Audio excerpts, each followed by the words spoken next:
మరి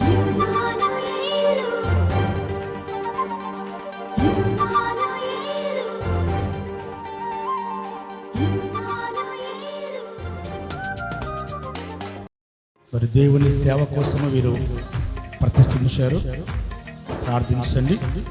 ఎంత మాత్రం కూడా మరి కుమారుల్లో సాతాను గలిబిలు కానీ మరి ఏది కూడా కలగకుండా జీవితాంతము సమయాలు కదా ఏ విధంగా తన తల్లి ప్రతిష్ఠించినప్పుడు దేవుడి సంధానంలో బ్రతుకు దినములన్నయు ప్రతిష్ఠితుడిగా ఉండాలన్న విధంగా ఈ కుమారుడు దేవుని సంధానంలో ప్రతిష్ఠితుడిగా ఉండాలని చెప్పేసి ప్రార్థన చేస్తూ ముగించుకుందాం.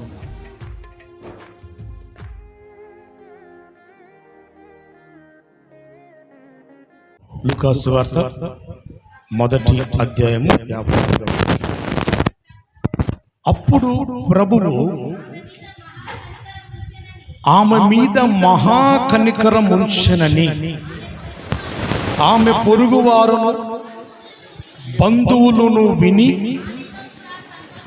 ఆమెతో కూడా సంతోషించిరి. ఒక వ్యక్తి జీవితంలో ఎప్పుడు ఆనందం ఉంటుందంటే ఆ వ్యక్తి జీవితంలో ఏదైతే కోల్పోతున్నాడో, దేని కొరకైతే ఎదురు చూస్తున్నాడో, ఏదైతే కావాలి అని తాపత్రయపడుతున్నాడో అది దొరికినప్పుడు ఒక గొప్ప సంతోషం కలుగుతుందంట. Praise the lord.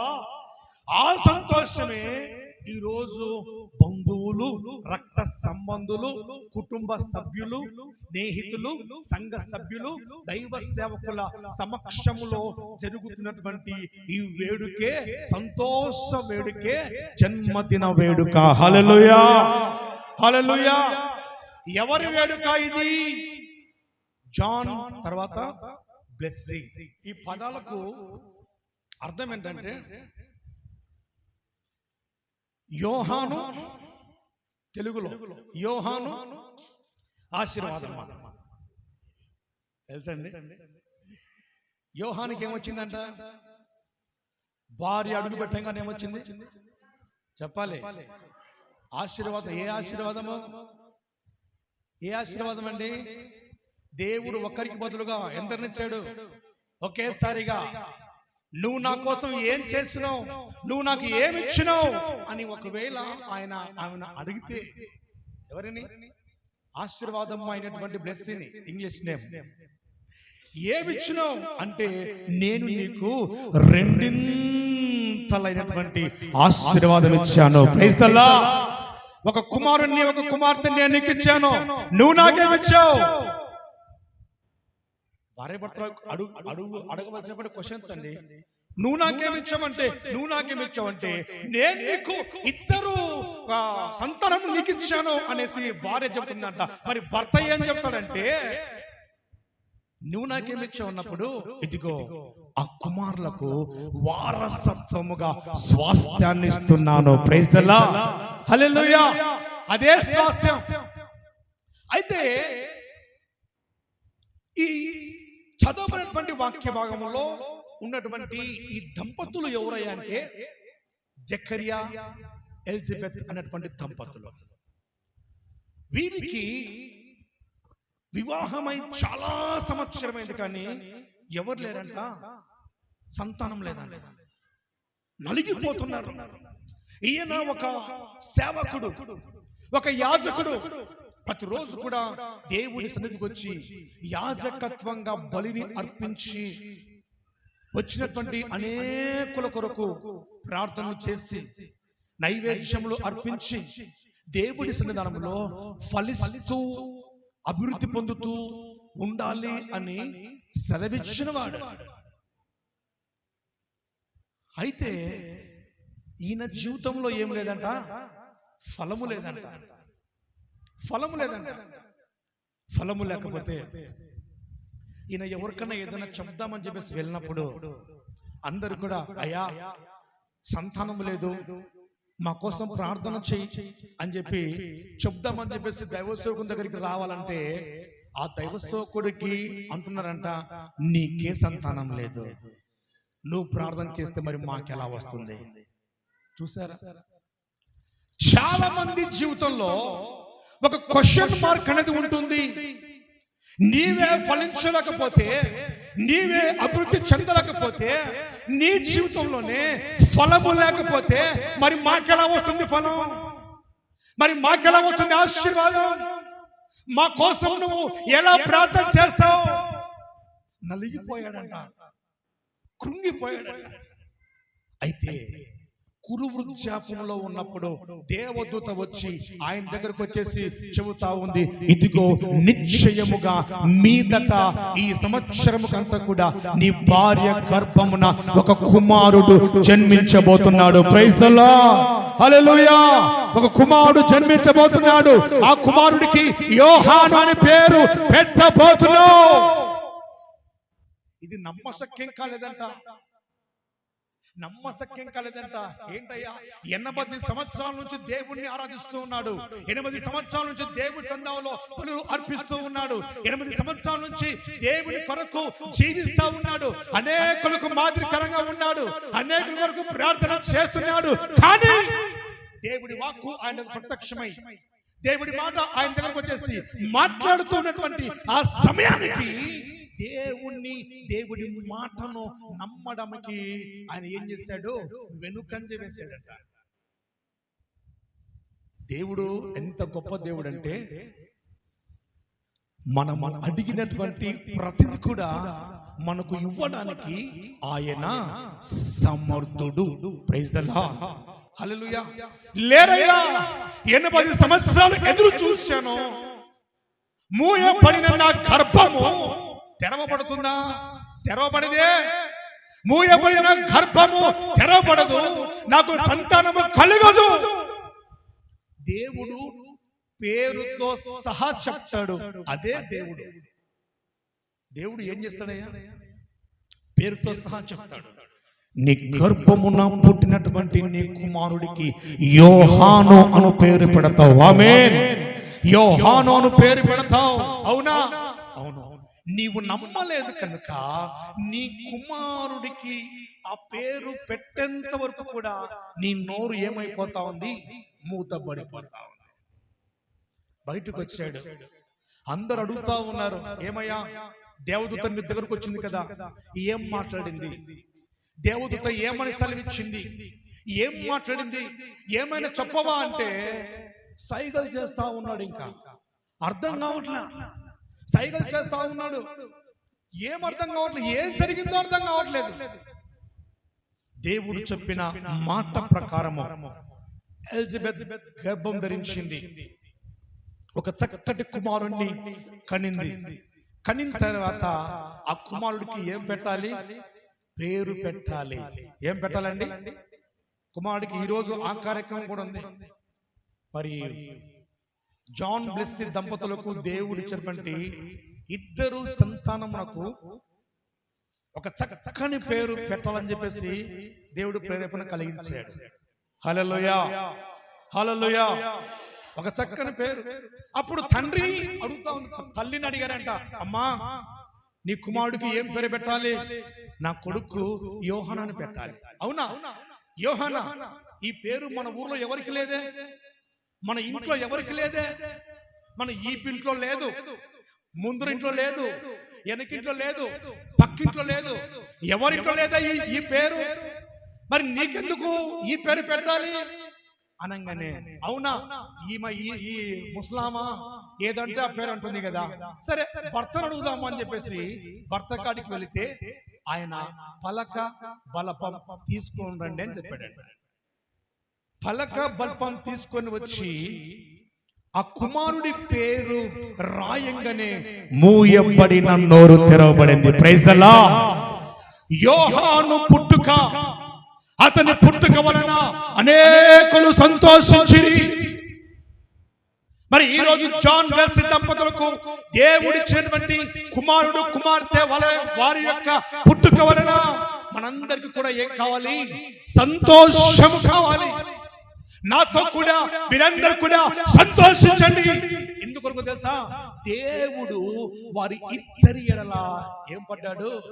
కనికర పడ్డాడు. Praise the lord. దేవుడు కనికర పడ్డాడు. యోహాను అను పేరులో ఎంతో అర్థం ఉంది. యోహాను తండ్రుల మనస్సును పిల్లల వైపును, పిల్లల మనస్సును తండ్రుల వైపును త్రిప్పువాడని బైబిల్ గ్రంథంలో రాయబడి ఉంది. యోహాను పుట్టిన వెంటనే, యోహాను పుట్టుకకు ముందు తండ్రి నోరు మూత వేయబడింది. కారణం ఏంటో తెలుసా? ఒకవేళ ఆ తండ్రి 10 మందికి ప్రచురం చేస్తే, ఇదిగో యేసు ప్రభు వారి యొక్క జన్మకు ముందుగా ఇదిగో ప్రభు మార్గమును సిద్ధపరచుడి అన్నటువంటి ఒక స్వరం ముందు బయలుదేరాలి. ఆ స్వరమే యోహాను. అందరికీ తెలవకూడదు. ఇది ఏమై ఉండాలి? మరుగై ఉండాలి. మరుగై ఉండాలంటే ఎవరి ద్వారా అయితే ఈ మాట చెప్పబడింది వారి నోరు ఏం కావాలి? మూతబడాలి. ఆ నోరు ఎప్పుడు మరలా తెరవబడాలంటే ఆ పేరు ఈ భూమి మీద మొదట పలకంగానే మూయబడిన నోరు తెరవబడాలి. హల్లెలూయా. అయితే ఈ కుటుంబ వ్యవస్థను భార్య, భర్త, పిల్లలు, మరి ఇది మనుషులు ఎంత కట్టినా, మనుషులు ఎంత నిలబెట్టినా, దేవుడి చిత్తంలో అది కట్టబడకపోతే, దేవుడి చిత్తంలో అది అంటుకట్టకపోతే అది ఏమవుతుంది అంటే 127వ కీర్తన మొదటి వాక్యం ధ్యానం చేసుకుందాం. యెహోవా ఇల్లు కట్టనిలా దాని కట్టువారి యొక్క ప్రయాస వ్యర్థమే. ఒక ఇల్లు కట్టాలంటే దానికి ఎవరు కావాలి? మేస్త్రి కావాలి. ఆ ఇల్లు ఎలా కట్టాలి? అయ్యా, ఆ ఇంటికి పునాది లేదు, ఇసుక మీద కట్టేసాం, కట్టుకపోయింది, చక్కగా ఉంది, అందంగా ఉంది, సౌందర్యం ఉంది, అబ్బో ఇల్లు చాలా ముచ్చటగా ఉందంటే గాలి, వాన, వరద, నీరు, నిప్పు వచ్చినప్పుడు ఆ ఇల్లు ఏమైపోతుందంట? కూలబడిపోతుందంట. కారణం ఏంటి? ఆ ఇంటికి కింద ఏం లేదు? ఫౌండేషన్ లేదు. ఆ ఇంటికి కింద ఫౌండేషన్ లేదు. అయితే ఒక ఇల్లు కడుతున్నటువంటి మేస్త్రి ఏం చేస్తాడో తెలుసా? మొట్టమొదటిగా కింద పునాది అన్నది గట్టిగా స్థిరంగా వేస్తే దానిపైన ఎన్ని బిల్డింగులు వేసినా కూడా అది స్టాండర్డ్ గా ఉంటుంది. ఈ ఉదయకాలంలో దేవుడు కూడా మాట్లాడేది, యెహోవా ఇల్లు కట్టించనిలా దాని కట్టువాని యొక్క ప్రయాస వ్యర్థమే. ఒక కుటుంబాన్ని కట్టాలంటే అది దేవుడి వల్ల మాత్రమే సాధ్యం. దేవుడి మాత్రమే ఆ కుటుంబాన్ని కట్టాలి. మనుషులు ఒక కుటుంబాన్ని కట్టాలని, ఒక కుటుంబాన్ని నిలబెట్టాలని ఎంత ప్రయత్నం చేసినా, ఎంత మంది కాళ్ళు మొక్కినా కూడా అది కుదరదు. కారణం ఏంటో తెలుసా? దేవుడి చిత్తములో లేనటువంటి ఏ కుటుంబం కూడా అది నిలువబడదు. Praise the lord. దేవుడు కట్టాలి. అయితే దేవుడు ఒక కుటుంబాన్ని కట్టాలంటే ఆ కుటుంబంలో ఏమి కావాలి? 127వ కీర్తన 3వ వాక్యం ధ్యానించండి. 127 కుమారులు యెహోవా అనుగ్రహించు స్వాస్థ్యము, గర్భఫలము ఆయన ఇచ్చు బహుమానమే. హల్లెలూయా. కుమారులు యెహోవా ఇచ్చు స్వాస్థ్యం, గర్భఫలం అన్నది దేవుడి చిత్తంలో ఎంతో విలువైనది. గర్భఫలము దేవుడిచ్చు బహుమానము, కుమారులు ఆయన అనుగ్రహించు స్వాస్థ్యం. దేవుడి స్వాస్థ్యము అయినటువంటి కుమారులు ఏం చేస్తారంట? ఒక కుటుంబం అన్నది కట్టబడాలి అంటే ఆ కుటుంబంలో కావలసినది ఏంటో తెలుసా? సంతానం కావాలి. ఆ కుటుంబానికి ఏం కావాలయ్యా? సంతానం కావాలి. ఆ కుటుంబంలో సంతానం లేకపోతే, ఆ కుటుంబంలో ఇదిగో పిల్లలు లేకపోతే ఆ కుటుంబం కట్టబడదు అంటారు. ఇదిగో నీ భర్త ఎంత సంపాదించినా కూడా నీ జీవితం ఏమైనా తెలుసా? మోడుబారిపోయింది. నువ్వు గొడ్రాలువే, నీ జీవితం మోడుబారిపోయింది. కనుక ఇదిగో ఎవరు ఏదో ఎన్నో మాటలు, ఎన్నో వాటి వల్ల మనలను కృంగదీస్తూ ఉంటారంట. వాక్యం అంటుంది, యెహోవా ఇండ్లు కట్టాలి, యెహోవా పట్టణాన్ని కాపాడాలి, యెహోవా కుమారులను అనుగ్రహించాలి. కుమారులు యెహోవా అనుగ్రహించు స్వాస్థ్యం. నువ్వు కొన్ని కోట్లు సంపాదించినా కూడా దానిని అనుభవించే వాళ్ళు లేకపోతే సంపాదించినంత కూడా తెలుగులో ఒక సామెత ఉంటుంది, ఏంటో తెలుసా? పాసి పండ్లోడు సంపాదిస్తే బంగారు పండ్లోడు తిన్నాడంట. ఏమంట? పాసి పండ్లోడు సంపాదిస్తే బంగారు పండ్లోడు తిన్నాడంట. ఆ సామెత మనకొద్దు. అయితే ఈ గర్భఫలం అన్నది, ఈ యొక్క స్వాస్థ్యం అన్నది ఎవరి ద్వారా మనకిస్తారు? ఒకసారి చూద్దాం. యాకోబు పత్రిక 1వ అధ్యాయము 17వ వాక్యమును ధ్యానం చేసుకుందాం. శ్రేష్టమైన ప్రతి ఈవియు, సంపూర్ణమైనటువంటి ప్రతి వరమును పర సంబంధమైనటువంటి జ్యోతిర్మయుడగు తండ్రి వలన కలుగును. ఎవరి వలన కలుగుతుంది ఇదంట? దేవుడి వల్ల మాత్రమే కలుగుతాం. సంతానము లేనటువంటి హన్న ఎవరి దగ్గరకు వచ్చిందండి? బంధువుల దగ్గరికి పోయి ఏడవలా, తల్లిదండ్రుల దగ్గరికి పోయి ఏడవలా, కుటుంబ సభ్యుల దగ్గరికి వెళ్ళి ఏడవలా, అయ్యో నా గర్భం మూతబడిపోయింది, నాకు సంతానం లేదని చెప్పేసి ఏడవలా. దేవుడి దగ్గరికి అంటే ప్రతి ఈవియును, సంపూర్ణమైనటువంటి ప్రతి వరమును అనుగ్రహిస్తున్నటువంటి దేవుడి దగ్గరికి వెళ్ళింది. కన్నీరు కార్చి ప్రార్థన చేసింది. ఒక చక్కటి కుమారుణ్ణి సంపాదించింది. ఆ కుమారుడి పేరు సమూయేలు అని పెట్టగలిగింది. చప్పట్లు కొట్టి దేవుని నామమును పరచు. హల్లెలూయా. సమూయేలు అను పేరు పెట్టబడింది. కుమారులు యెహోవాను గురించి స్వాస్థ్యము గర్భఫలం అనగా నీ గర్భం నుంచి దేవుడి కుమారుని కావచ్చు, కుమార్తెను కావచ్చు, నీవేం చేయాలి? వారిని ఎలా పెంచాలి? ప్రతి కుమారుని కావచ్చు, ప్రతి కుమార్తెను కావచ్చు, ఎలా పెంచాలి? ఇది ఒక్క మాట చూసుకొని మనం ముందుకు వెళ్దాం. సామెతల గ్రంథము 22వ అధ్యాయము 6వ వాక్యం ధ్యానం చేసుకుందాం. బాలుడు నడవలసిన త్రోవ, నీ గర్భమున పుట్టినటువంటి నీ కుమారుడికి కావచ్చు, నీ కుమార్తెకు కావచ్చు, ఏమి నేర్పాలి? త్రోవ. వాడు ఎలా నడవాలి, వాడు ఎలా బ్రతకాలి, ఎలా జీవించాలి, ఎలా వాడి కుటుంబాన్ని కట్టుకోవాలి, ఎలా దేవునిలో నడవాలి. బాలుడు నడవలసిన త్రోవను వానికి నేర్పము. అలా నేర్పకుండా కొంతమంది ఇష్టానుసారంగా కుమారులను, పోన్లే చిన్నవాడేలే, పోన్లే చిన్న కూతురలే, ఏదైనా చేయనిలే. జాగ్రత్త. బైబిల్లో వాక్యం ఉంటుంది, తండ్రి ఏది చేస్తుంటాడో కుమారుడు ప్రతిదీ కూడా గమనిస్తూ ఉంటాడు. హల్లెలూయా. నువ్వు చేస్తున్న ప్రతిదీ కూడా నీ పిల్లలు చూస్తున్నారు. ఒక తల్లిగా, ఒక తండ్రిగా, నువ్వు తల్లివైతే నీ ప్రవర్తన జాగ్రత్తగా ఉంచు. నువ్వు తండ్రివైతే నీ ప్రవర్తన జాగ్రత్తగా ఉంచు. కారణం ఏంటో తెలుసా? నువ్వు ఎలా నడుస్తున్నావో, ఎలా జీవిస్తున్నావో, ఎలా ముందుకు వెళ్తున్నావో అదే దారిలో నీ కుమారులు, నీ కుమార్తెలు నడుస్తూ ఉన్నారు. నువ్వు చేస్తున్న ప్రతిదీ కూడా వాళ్ళు చూస్తూ ఉన్నారు. కనుక వారి ముందర నీవు నడుస్తున్న నడవడిక జాగ్రత్తగా చూసుకుంటే నీ జీవితంలో నీ పిల్లలు వారు నడవలసిన త్రోవను నిన్ను చూసి వారు నేర్చుకుంటారు.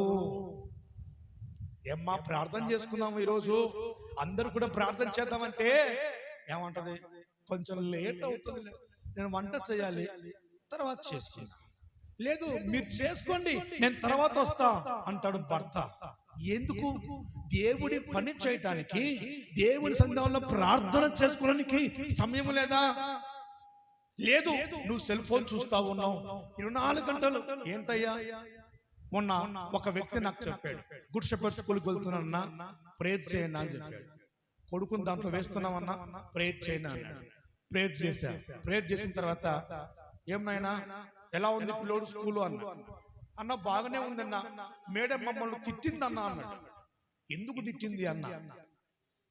కారణం ఏంటి అన్న? మీ పిల్లలు భోజనము ఎలా చేస్తారు అని అడిగింది మేడం.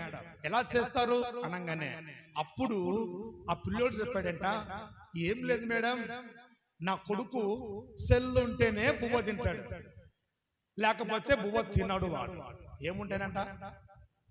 సెల్ ఉంటేనే భోజనం, లేకపోతే భోజనం లేదు. నెంబర్ 2, ఇప్పుడు వీడు ఇంట్లో ఉంటే భోజనం బాగా తింటున్నాడు, సెల్ ఉంది. ఇప్పుడు ఎక్కడికి వచ్చాడు? తల్లిదండ్రులు ఏం చేశారు? క్యారెట్ కట్టించారు. మేడం ఉంది, కర్ర పట్టుకుంది, తినరా అంటే వాడు తిండు. కలిపి ఆయమ్మ నోట్ల ముద్ద పెడతా ఉంది, ఉమ్ముస్తున్నాడు బయటికి. ఏమైందిరా? కొడదామా? చిన్న పిల్లోడు. వాళ్ళ నాన్న పిలిపించి భయంకరంగా మేడం తిట్టిందంట. నువ్వు చేస్తున్నటువంటి ఆ పనికి మాల పని వల్ల నీ కొడుకు ఏమాడు ఈరోజు ఇలా తయారయ్యాడు. గమనించి బిడ్డలారా, నువ్వు ఏ నడవడిక నడిపిస్తున్నావో అదే నడుచుకుంటాడు. జాగ్రత్త. ఆ తర్వాత నీ కుమారుడికి నీ కుమార్తెకు ఏమి నేర్పించాలని దేవుడు చెబుతా ఉన్నాడు. వారు నడవలసిన త్రోవలు, ఏ త్రోవలు నడవాలని చెప్పేసి దేవుడు నేర్పిస్తున్నాడు. ద్వితీయోపదేశకాండము 6వ అధ్యాయము 4 నుంచి కొన్ని వాక్యము ధ్యానం చేసుకుందాం. నీవు నీ కుమారులకు వేటిని అభ్యసింప చేయాలి? నీ పిల్లలకు సినిమా పాటలు పాడమని చెప్పాలా? సెల్ ఫోన్ లో రీల్స్ చూడమని చెప్పి చెప్పాలా? సెల్ ఫోన్ లో మిగతా అవి ఇవి చూడండి అని చెప్పి చెప్పాలా? లేదంటే ఇదిగో అత్తొచ్చింది అనుకో, ఇంటికి అత్తొచ్చింది అనుకో, ఈడేమంటాడు కొడుకు, అత్తో నీ బిడ్డని ఇస్తావా నాకు? ఈడి వయసు ఎంత? అడుగురా, ఏం తల్లి అడుగు. వాయు వరుస లేకుండా మాటలు. ఒక తండ్రి ఏం చేసిందంట, చిన్న పిల్లోని వాడిని ఎత్తుకొని ఆ చిన్న కాలు అంత ఉంటది కదండి, ఇప్పుడు మా వినిగాని కాలు గంతే ఉంటది, అది తీసుకొని కాలు తీసుకొని కొట్టి అబ్బాబా అమ్మను కొట్టిండ్రోయ్ అని చెప్పేసి ఇట్లా పూసుకుంటుందంట కాలుతో. కొంచెం పెద్దగా అయిండు 3 ఏళ్లకు, మళ్ళీ వాడు అలా కొట్టినప్పుడు బో నా కొడుకు కొట్టినాడు అని చెప్పేసి 16 ఏళ్ల వయసు వచ్చింది. తల్లి తండ్రులు ఏదో గొడవ పడుతున్నాడు. తండ్రి తల్లిని ఒకే చేయి చేసుకున్నాడు. కొడుకు దూరం నుంచి వచ్చాడు, పఠాలమని చెప్పేసి తండ్రికి చంపగేసుకున్నాడు.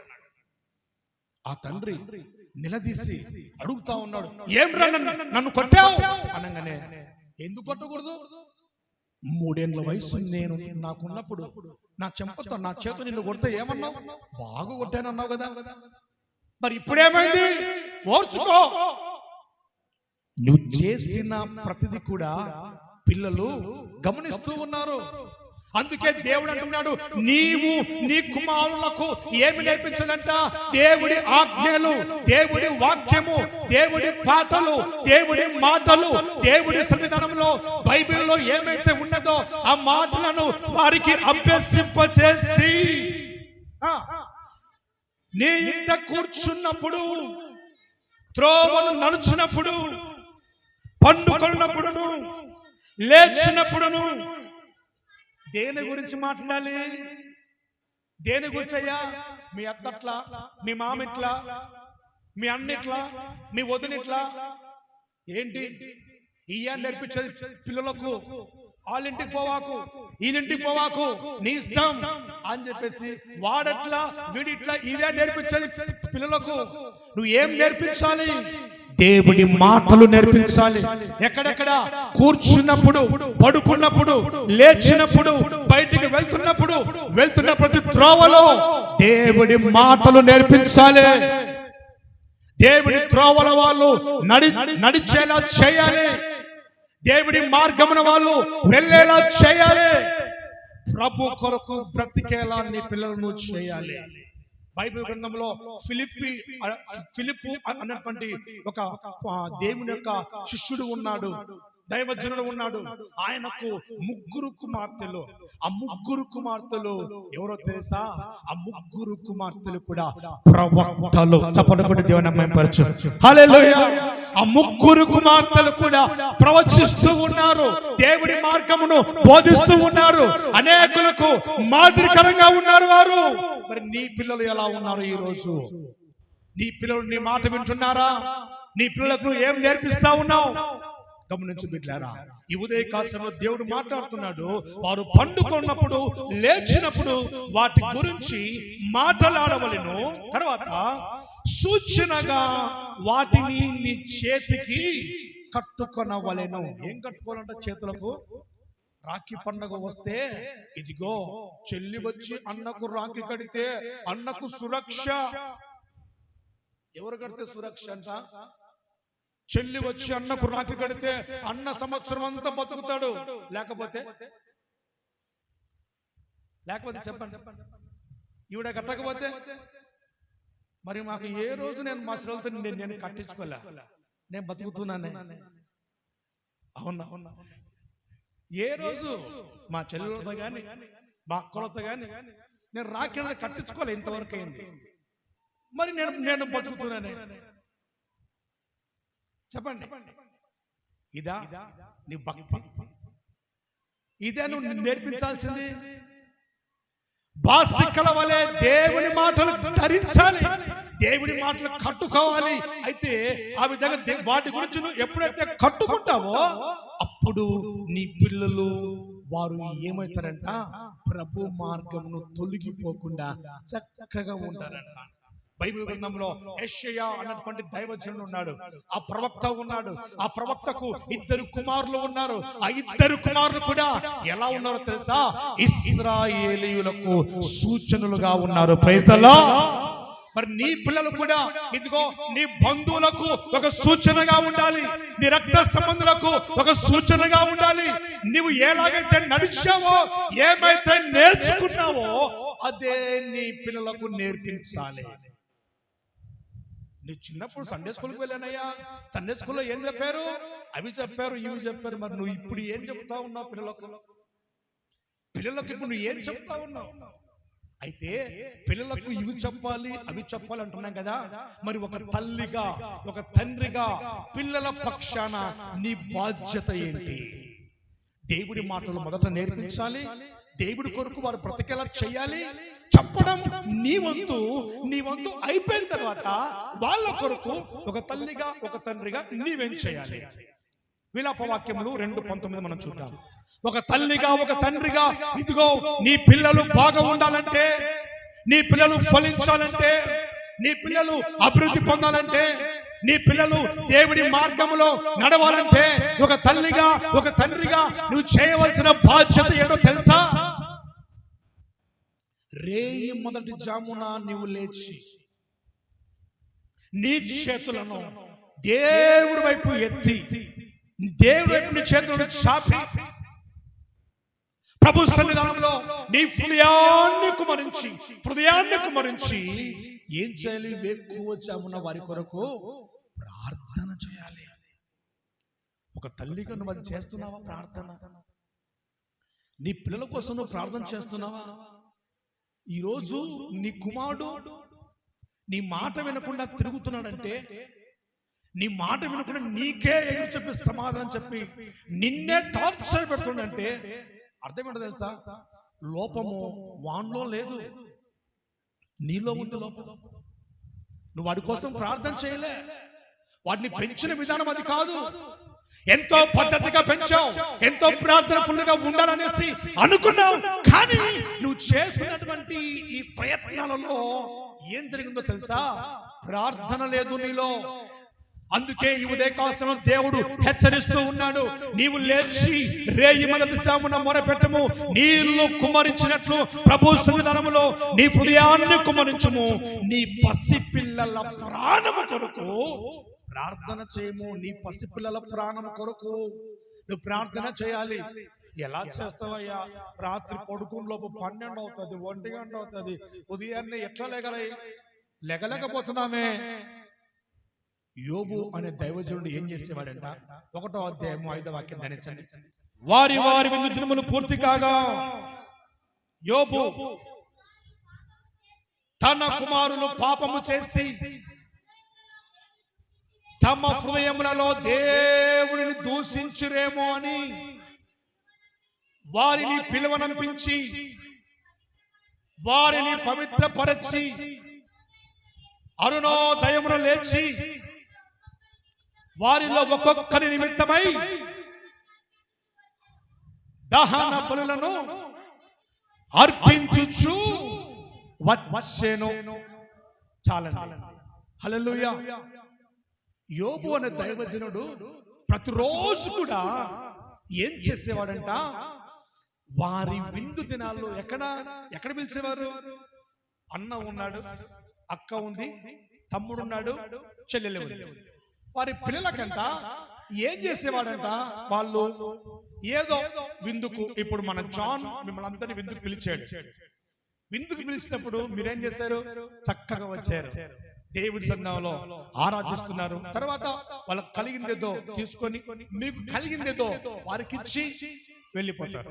బాగానే ఉంది. అయితే ఇలా విందులు జరిగినప్పుడంట ఏం జరిగిందంట? విందులు జరిగినప్పుడు అక్కడ ఏం తప్పు జరిగింది? ఏం తప్పు జరగల, కానీ అక్కడ ఉన్నటువంటి యోబు అక్కడ జరిగినటువంటి ఏదో తప్పు చేస్తారేమో, ఏమైనా పాపం చేస్తారేమో, నా పిల్లలు దేవుడికి విరోధంగా ఏదైనా తప్పిదం చేస్తారేమో, పాపము చేస్తారేమో, దేవుడి నామాన్ని అవమాన పాలు చేస్తారేమో, ఏమో తెలీదు అని చెప్పేసి వారి నిమిత్తమై ఏం చేసేవాడంట? ప్రతిరోజు అరుణోదయంలో లేచి బలులు అర్పించేవాడంట. హల్లెలూయా, హల్లెలూయా. కారణం ఏంటో తెలుసా? యోహాను సువార్త 5వ అధ్యాయం 19వ వాక్యంలో, కాబట్టి యేసు వారికి ఇట్లు ప్రత్యుత్తరం ఇచ్చెను, తండ్రి ఏది చేయుట కుమారుడు చూచెనో అదే కాని తానంతట తాను ఏది కూడా చేయనేరడు. ఆయన వేటిని చేయునో వాటినే కుమారుడు అలాగే చేయును. హల్లెలూయా. తండ్రి ఏం చేస్తాడు? యోబు ఏం చేస్తున్నాడు? ఉదయకాలం లేచి బలులు అర్పిస్తా ఉన్నాడు. యోబు కుమారులు కూడా ఏం చేస్తారో తెలుసా? వారు చనిపోక ముందు దేవుడి సన్నిధానంలో నమ్మకముగా లేచి బలులను అర్పణలను అర్పించి తమ కుటుంబాలకు యోబుకు మాదిరిగా వారు నిలిచారు. ప్రైజ్ ది లార్డ్, హల్లెలూయా. మరి దేవుడి సన్నిధానంలో దేవుడు ఇచ్చినటువంటి గర్భఫలమైనటువంటి నీ కుమారుడు నీ కుమార్తె, వారికి ఏవేవి నేర్పించాలి, ఎలా ఉండాలి అని మనం మాట్లాడుకున్నాం. ఇప్పుడు ఆ విధంగా చేస్తే నీ భార్య నీ పిల్లలు ఎలా ఉంటారు? ఒకసారి చూద్దాం. 128వ కీర్తన 128వ కీర్తన 1 నుంచి 2 వాక్యం ధ్యానం చేసుకుందాం. నీ పిల్లలు నీ భార్య ఫలించు ద్రాక్షవల్లి వలె ఉంటుందంట. నీ పిల్లలు నీ భోజనం పళ్ళ చుట్టూ ఒలీవల మొక్కల వలె వారు ఉంటారు. ఎప్పుడు దేవుడి యందు భయభక్తులు కలిగి నీ పిల్లలను నీవు పెంచినప్పుడు, నీ పిల్లలను నువ్వు వారికి దేవుడి వాక్యము వారి వారి నడవలసిన మార్గాలు వారికి నేర్పించినప్పుడు, దేవుడి సన్నిధిలో వారిని ఉంచడమే కాకుండా వారి కొరకు ఒక తల్లిగా ఒక తండ్రిగా నీ బాధ్యత నీవు నెరవేర్చినప్పుడు నీ పిల్లలు ఎలా ఉంటారంట? నీ భోజనపు బల్ల చుట్టూ ఫలించు ద్రాక్షవల్లి వలె వారు ఉంటారు. ఒలివ మొక్కల వలె వారు ఉంటారు. నీ భార్య ఫలించు ద్రాక్షవల్లి వలె, నీ లోగిట నీ భార్య ఫలి ద్రాక్షవల్లి వలె ఉంటుంది.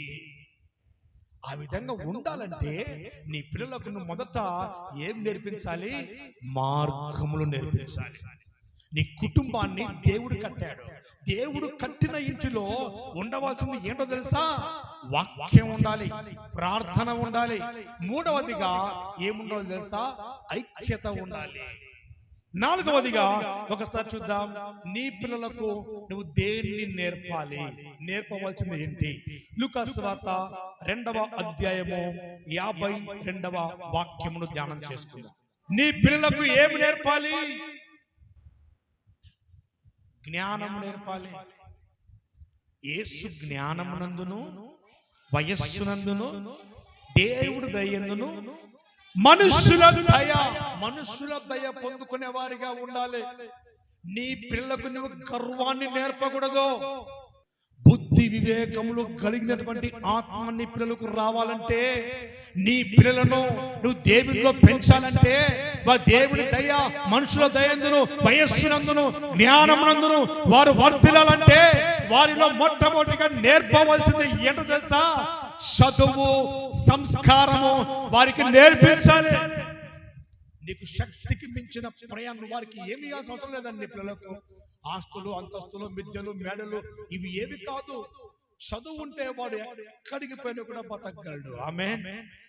నీ పిల్లలకు నువ్వు ఇవ్వాల్సింది చదువు. నేను మొన్న హైదరాబాద్కి వెళ్ళాను. హైదరాబాద్కి వెళ్తే పైన శుక్రవారం ఇదే సమయానికి హైదరాబాద్కి వెళ్తే ఆ ఇంట్లోకి వచ్చినప్పుడు ఆ పాపను అడిగా, ఏం చదువుతున్నావు అన్న. 5th క్లాస్ చదువుతున్నాను అన్నారు. అన్న తర్వాత నీకు టేబుల్స్ వస్తాయా?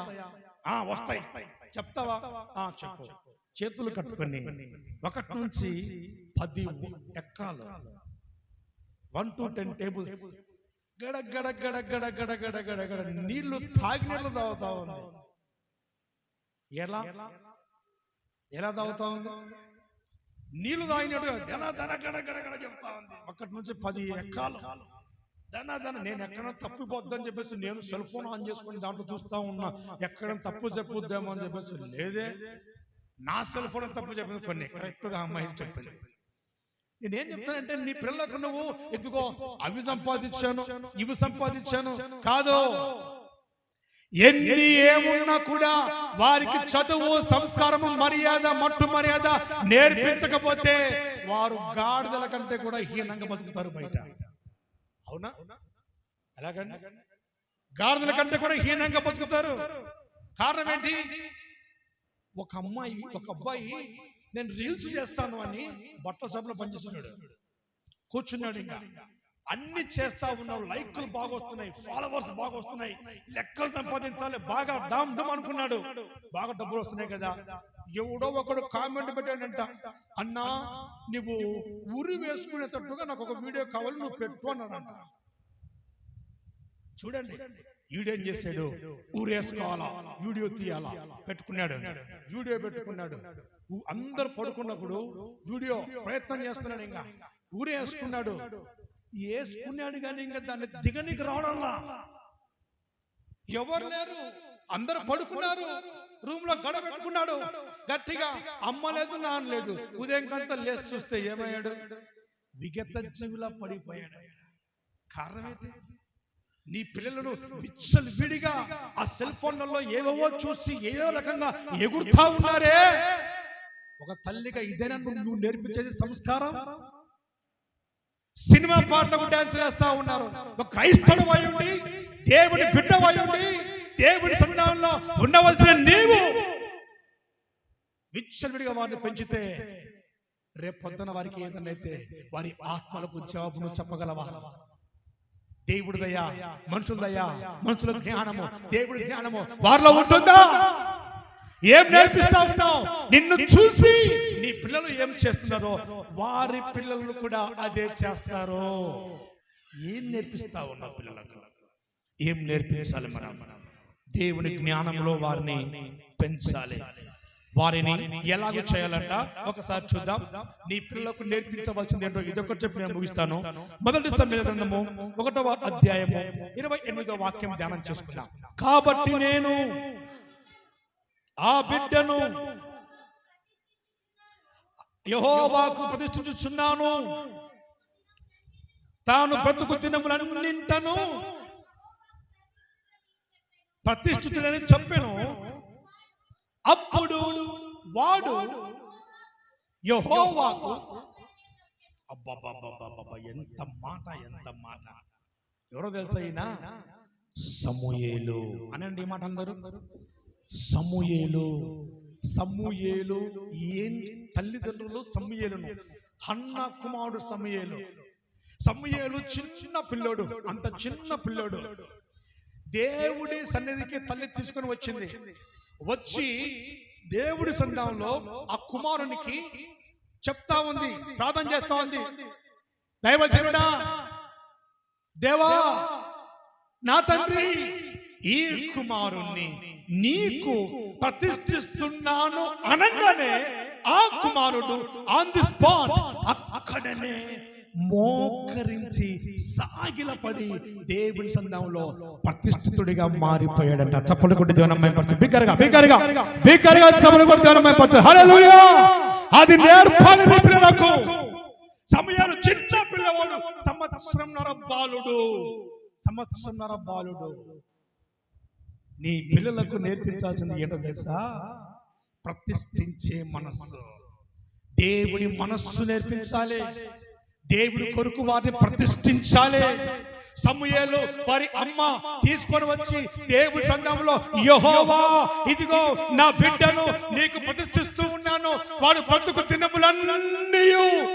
దినములన్నీ నీ సన్నిధానములో ప్రతిష్ఠితుడిగా ఉంటాడు అని ప్రతిష్ఠించిన వెంటనే రాజులను దేవుడి కొరకు అభిషేకించాడు. చప్పట్లు కొట్టి బిగ్గరగా.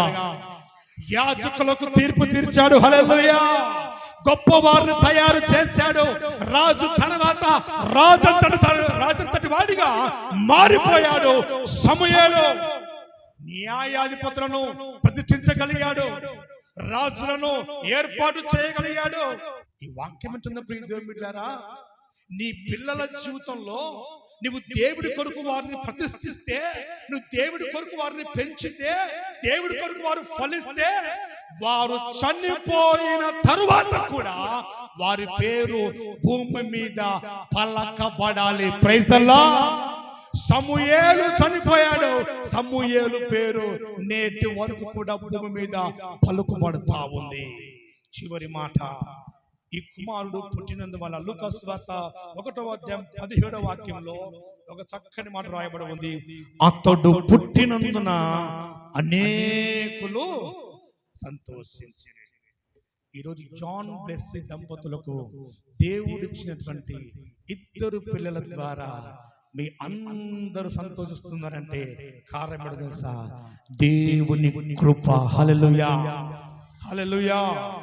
చివరిగా నేను చెప్పిన మాటలు అందరు చెప్పండి, వారిని ఆశ్రయించిన వారు అవుతారు. బైబిల్లో ఉన్న వారందరూ కూడా సంఖ్యాకాండము 6వ అధ్యాయము 23 నుంచి 27 వాక్యాలు నేను పలికిన విధంగా మీరు కూడా పలకండి. ఈ యొక్క వాక్యం నేను ముగిస్తాను.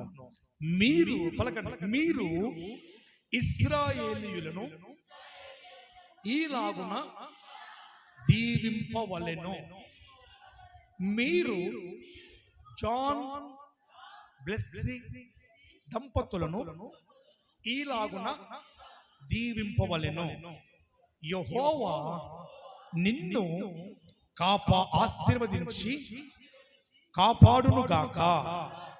యెహోవా నీకు తన సన్నిధిని ప్రకాశింపచేసి నిన్ను కరుణించునుగాక. యెహోవా నీ మీద తన సన్నిధి కాంతి ఉదయింపజేసి నీకు సమాధానము కలుగజేయునుగాక. ఆమేన్. హల్లెలూయా. ఈ ఆశీర్వాదములన్నీ కూడా వారికి, వారి కుటుంబానికి చేరవచ్చిన మనందరికీ దేవుడు అనుగ్రహించి దీవించునుగాక. ఆమేన్.